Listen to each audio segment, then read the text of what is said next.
All right, what's going on? Happy Wednesday. Back from Bama. And it was funny, we had a conversation. I was hanging out with the guys from Meals Concrete Pumping in Australia. And they were talking about priming out in what they call tank formation. And so it brought to my attention that Mike primes out in tank formation. And it sounds like a few of their boys are also fans of tank formation. So why the heck not make a video about it? So out here at the 56 meter, got the bentonite about ready to go in. Lucked out on the setup here. How often does it work out that both outriggers land right on huge concrete footings and we just use the little square pads? Ain't that a beautiful thing? We're just pouring just a couple loads, little bits and pieces here today. So we'll get this boom up here and we'll dig into tank formation. Coming at you. And we're using the ISA, utilizing the ISA, the full flex ISA system here today. Keep the road nice and open. They got dump trucks, excavators, all kinds of stuff coming through here. We're not booming off this side of the pump, but we have partially extended our legs, which is what the ISA system allows us to do. If you're not familiar with it, look up my album. I have a full album on the full flex ISA that explains all of it. In short, we can do partial extension because the outriggers are reinforced, as well as the pedestal is reinforced to accommodate partial extension, which would formerly be a no-no on the previous designs of this machine. They don't have the structural upgrades. So we're going to get unfolded here in tank formation, and we'll talk about it. We'll talk about the benefits. I'm going to say right now, I'm not promoting this as the way that you should do it. I still think the best way to do it, if you're training somebody from scratch, the highest percentage prime is always the A-frame, but because we use bentonite primer, it enables us to use different priming formations with little to no worries of having any issues with plugging.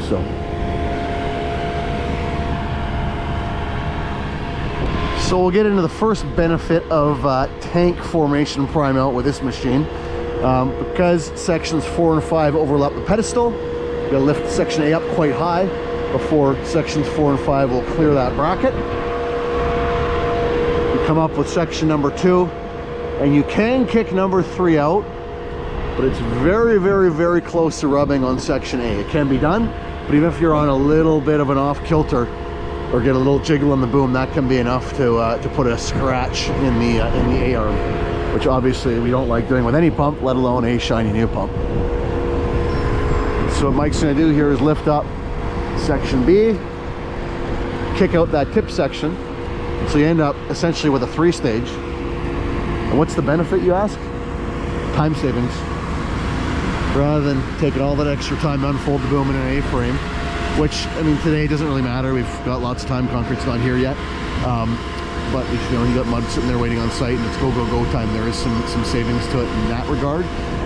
And we actually do the same formation Mike does on this pump for sucking the sponges back, so time savings there too. So you'll see, you might be able to see, you might not, a little bit tough. If we were to unfold that B section right now, or C section, see how close it comes to the knuckle at B, between A and B. We got a little more room on our E section here to kick that past the A-arm. You end up with a 3-section boom. And why does it work? Well, it works well because we're keeping those sections horizontal, so there isn't any up, down, up. You're not getting the segregation. With the bentonite primer, that's not really much of a concern anyhow. It definitely enables us to do things we would not ever attempt to do. Water priming. Mike will drop down at the back of the pump here now. Throw the hose on, we'll prime out just like that. Did I show you the hose holder? Oh. See where it goes? Yeah, right over that edge. Yeah, it goes right on the pipe. We discovered in our trip to the Putzmeister factory in Germany there's a hose holder. It goes right here? No, it straps right around the reducer. Oh, okay. And then you can remove. Yeah. You open that up. And then Mike won't have to do this anymore. So I gotta get my hands on one of those and a mud flap, and then we're good. Probably skim the bentonite in the dirt and then kick the hose over into the footing.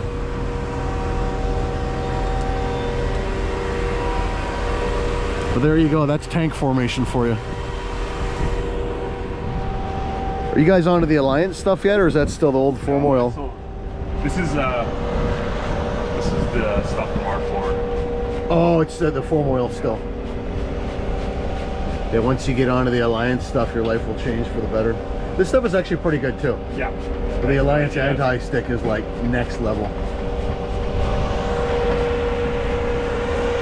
If you haven't checked that stuff out, 100% check it out. I was not a believer in any be-all end-all foam oil. We tried a whole bunch and they all seem to be kind of pretty much be the same. The eco-friendly ones generally work not quite as well as the ones that weren't eco-friendly. But the Alliance anti-stick stuff is sold as eco-friendly, and it is it's the cat's ass. It works really, really well. And no, they don't endorse or sponsor me, but I'm just telling you because it actually works. It is a good product. I would recommend trying it for sure.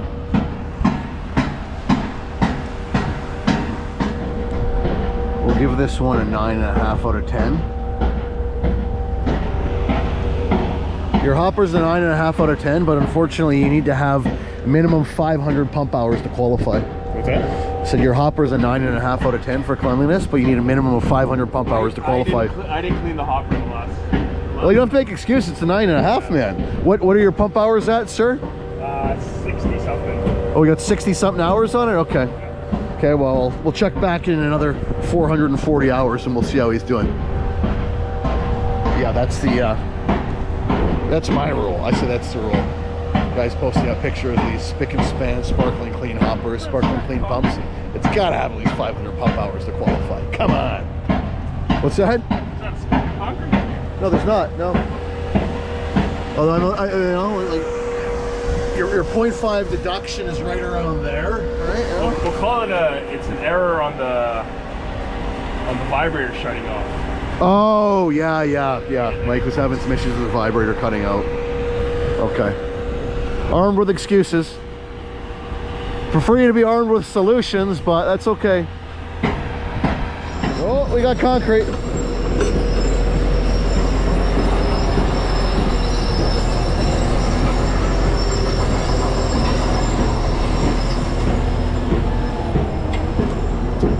So what's the routine? A few strokes in forward while spraying water, or what do you do? Yeah. A little bit of the SQ as well. Now this one doesn't stroke correct, the ILS kit doesn't, but it still likes a few strokes, right? It takes 2 strokes at the start.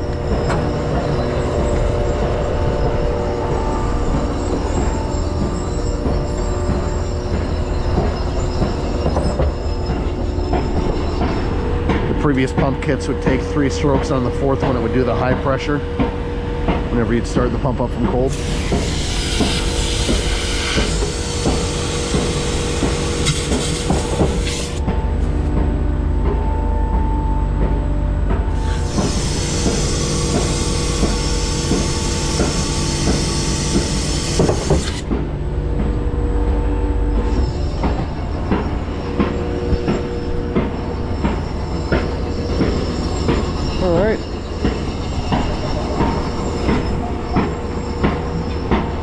Stopped it as soon as it changed over.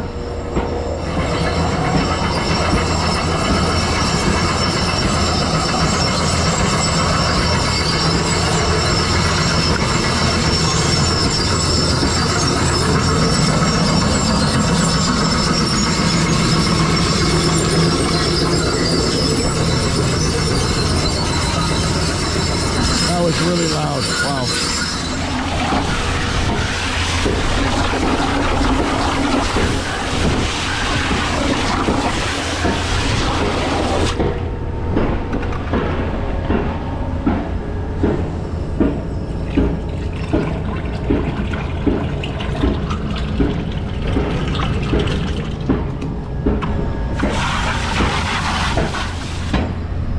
Yeah, it's about a bucket of bentonite in total. Not too dry, not too wet. Too wet, you can still segregate it. Too dry, you can turn it into a big lump of clay. Both of which are bad. Like my buddy Dan says, turkey gravy consistency is about what you want. Because we're only doing 2 loads today, I don't think Mike is doing any of the tarp stuff. We're actually just gonna bang this out, and then we're setting the pump up for tomorrow. We have a 4 a.m. start for 1,000 yards on that slab there, which is why we have a way bigger pump than we actually need here today. Didn't make sense to bring out the small pump, drive it back, and then bring this thing out in the morning.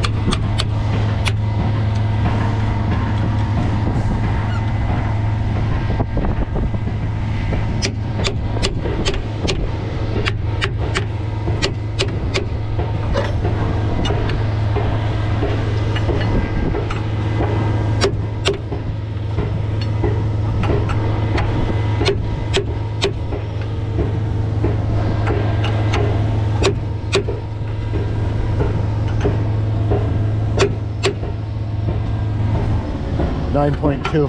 9.2. You know, the Canadian water primers don't have this issue. You know that? They don't even have a prime port. But they're pretty good. And they'll let you know it too. They'll remind you of it. It's all in good fun. All in good fun.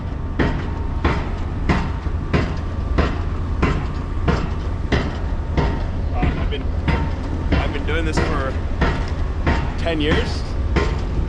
I haven't plugged up a pump on a prime yet. Come on. Never?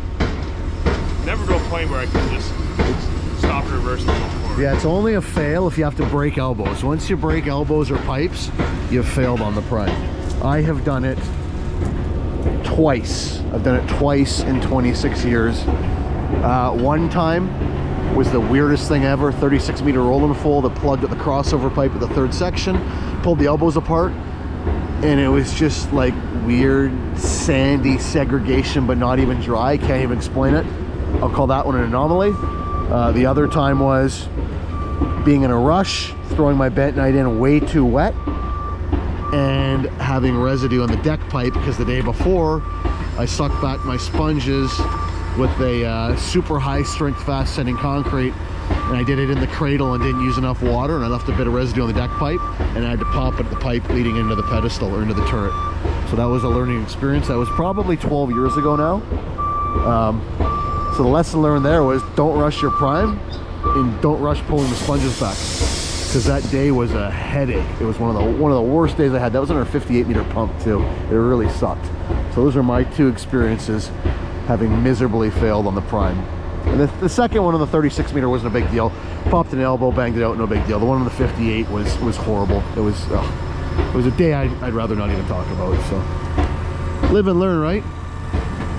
Learn from our mistakes. Hey, should I lock you real quick?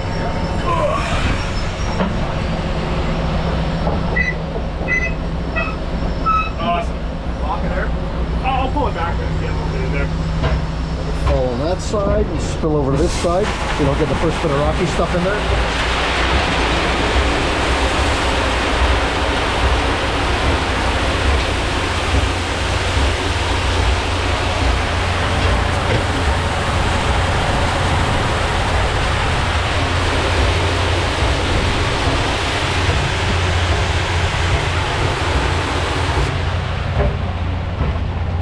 Like that. Hop on. What speed do you go through at, Mike, on this one? 40 an hour, so Like a 3 on the dial? like a 2.5, yeah. 2.5 on the dial. I've never seen any benefit from priming through fast. Only negatives with our material. That's just my personal opinion, preference, experience. Doesn't mean it's right or wrong. But I always like to prime it through a little bit slower. It starts to get crunchy or hang up, gives me time to slam it, reverse, and pull it back. There are guys that claim that a little extra speed keeps the primer from running ahead of the concrete. And priming with water, I would tend to agree with that. But with the bentonite, it's a little different technique for us anyhow. To each their own, right? My way is not the only way. Just showing you how how we like to do things.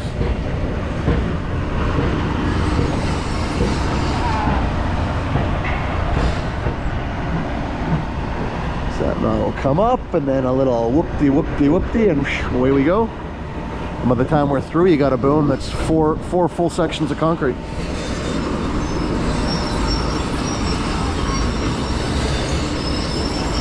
We'll put the bentonite on the ground. With a footing that deep, it wouldn't be the end of the world if the primer went in there, but I didn't say that. We're not going to do it, so.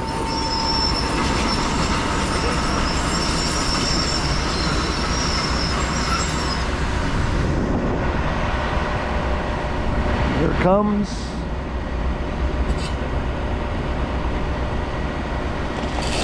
Oh, I missed it. Look at that.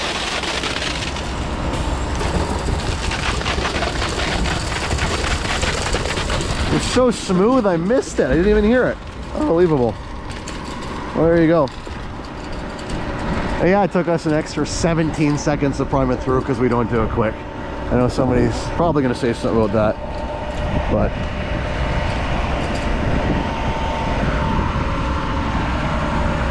you can see that stuff's full of clay.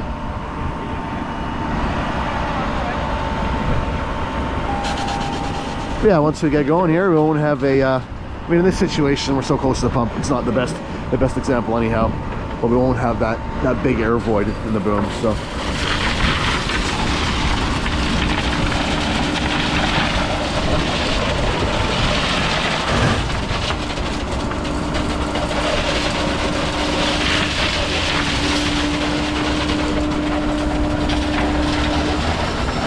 yeah, it's pretty straightforward. All we're pouring, what are we doing? Just the 2 boxes? 2 or 3? 4? 4. Yeah, we're just doing the 4 boxes here. Piece of cake.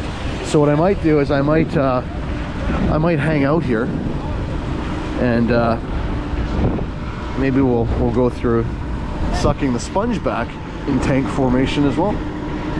Once again, not that I'm recommending it, but just to show you how we kind of do it. There were some guys that had asked about it in previous videos, so stay tuned for that. All right, well, just 2 loads of concrete here, and we're already on the tail end of the second load. Just a quick little bang, bang, bang.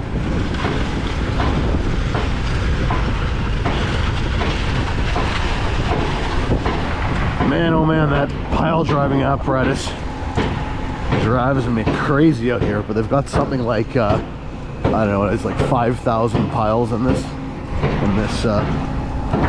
structure. And the slab goes on top, and they consider it a suspended slab because it's suspended on all the piles. So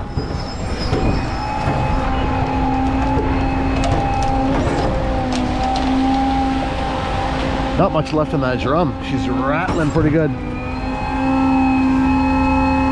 Our daily check-in to pay homage to the ILS pump kit and how incredibly smooth it is.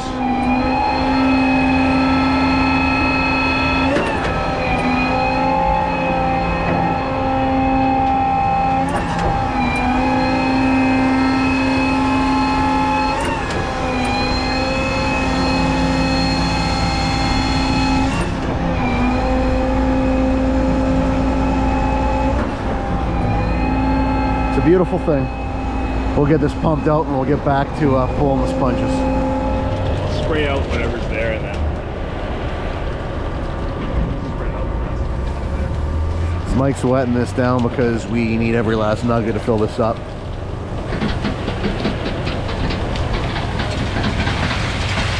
You normally wet it down a good bit before sucking back the sponges in tank formation as well, right?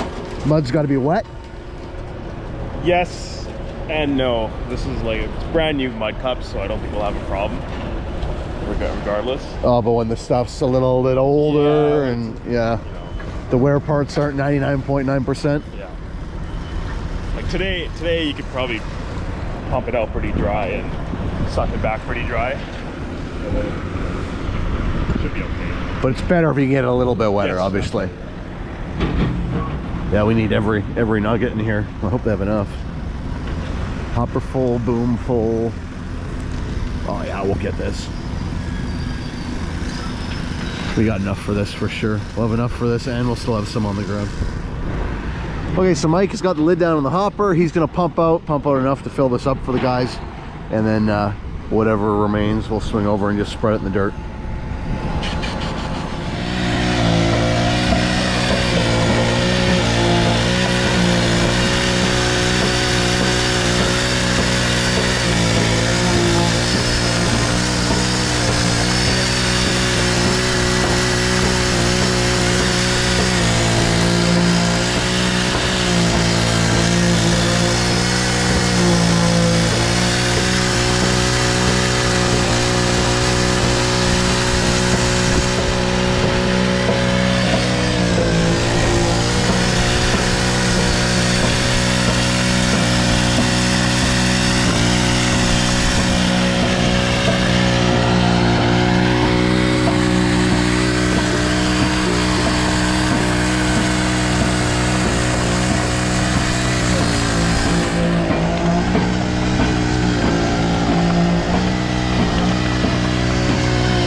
And the rest will go in the dirt.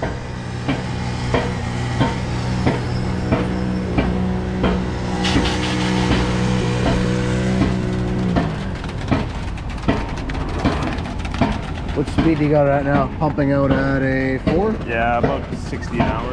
And then once you get the first air pocket through, then you wind it right out. So wait for that first burp of air. It's coming through pretty quick here. Yep, here it comes.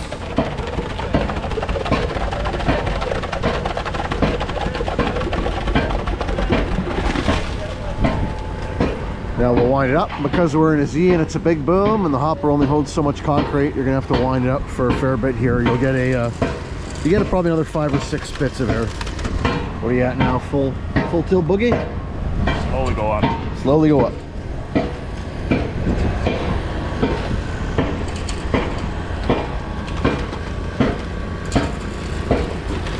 And I have found, pumping out in a Z versus a roll, I don't find there's any more or less residual concrete. In the Z, it takes a little bit longer. Is that accurate? I think it takes longer to pump out in the Z, but there's no additional residual concrete versus a roll. You still get pretty much the same amount out. It just takes longer to get there. If you leave the third section down, like it is now, yeah. if you try to suck back from the third section up and down, you're just going to get stuck. There'll always be stuff in the third section. So it's got to be horizontal when you go to pull back. Yeah. I have a way around that I do with the small pump, but only because the boom moves faster. Just when I'm done, I take about 5 or 6 strokes in reverse, then I lift the boom up and I let that third section drain back down. You have a sponge back by the time you do it. Oh, you want to have a race someday, bro? Oh God, here we go. Just stand back. I've said too much. Anyhow, on the 38 meter, that's how I do. I pump out in the Z. A few strokes back, lift it up, let the stuff in the third section shake back down. Then all I've got is deck pipe in the concrete, or concrete in the deck pipe. Shall I say? Frickin' kids. Sheesh. Just so you know, there's about 1 million people watching right now that say that they would have water washed by now too. So what goes around comes around.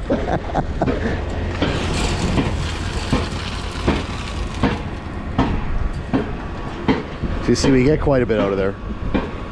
It just takes time. We'll probably get one more push of concrete, maybe 2. Here coming up right now.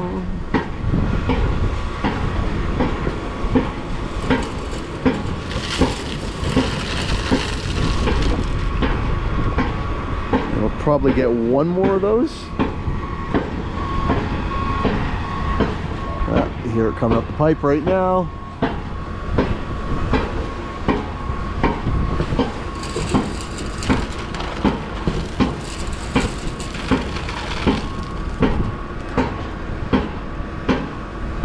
See the air coming through.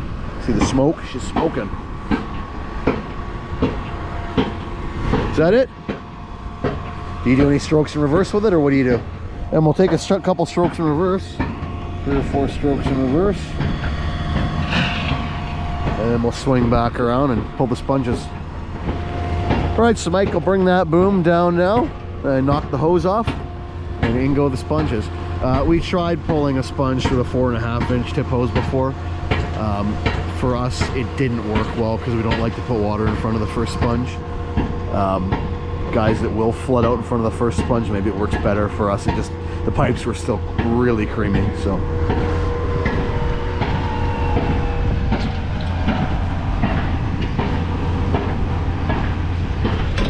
That's what I was mentioning, the way that I've done it.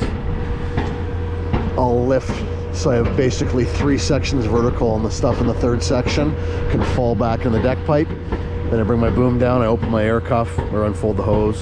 If you don't have an air cuff, let a little bit dribble out of that hose, whatever's in there, a few handfuls, a few more strokes in reverse, and everything that's in that A boom arm gets sucked in the deck pipe, and now my boom is essentially completely empty, and I just have concrete in the deck pipe, and it's an easy path for the sponge.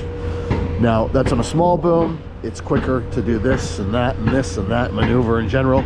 On a bigger boom, oh, Mike's putting the pin down. Okay, so what do we got? Is that the hard ball? It's like a medium?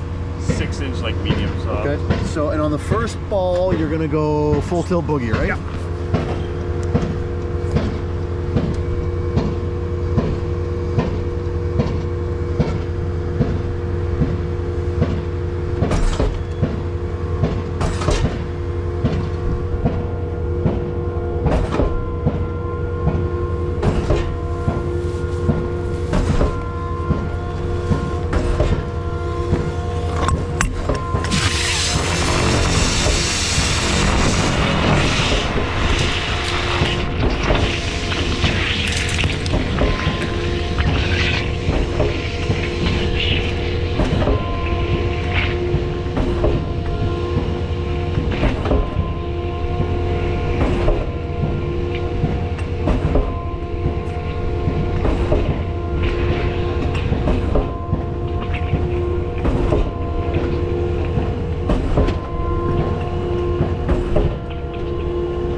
Stubborn, eh?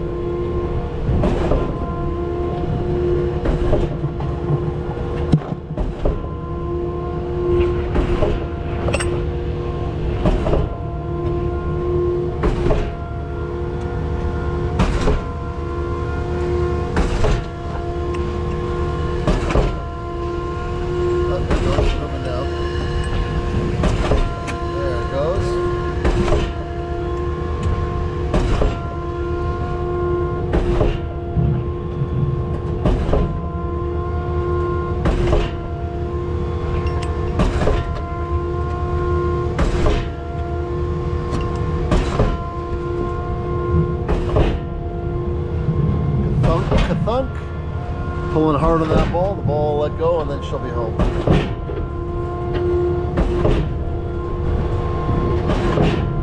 Needs to vacuum locked, she'll let go.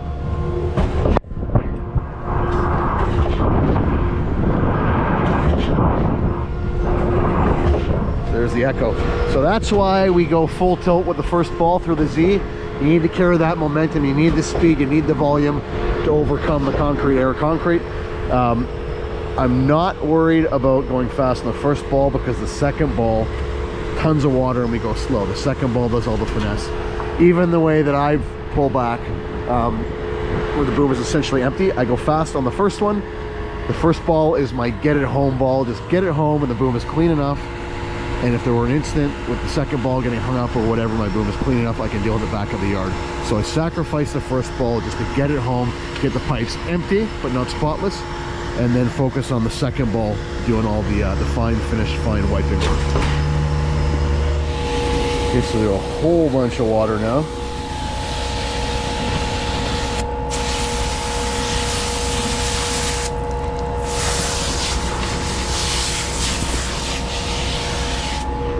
Mike likes the square sponges.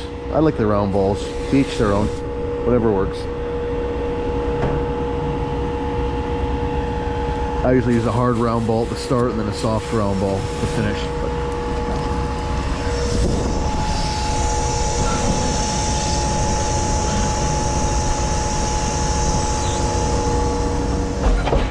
key is lots of water.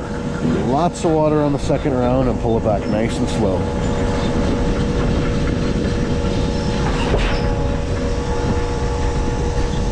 Talking 5-10 gallons, just load it up. Makes your washout easier too. All that water comes through and 3 flushes your S-tube and your material cylinders. It's a win-win all around.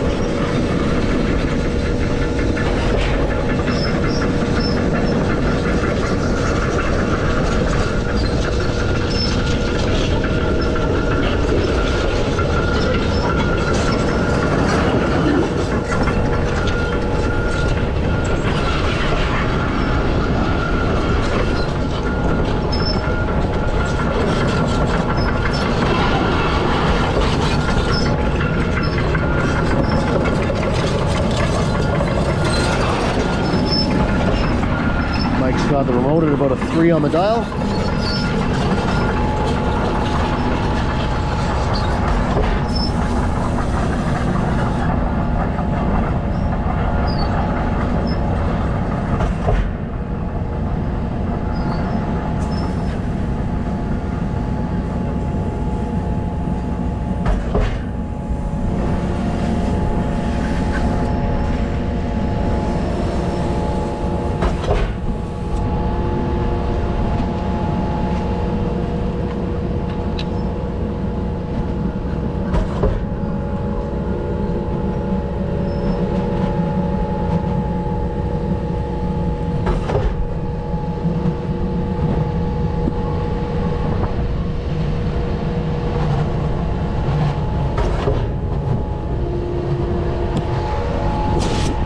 And away it goes, super slow.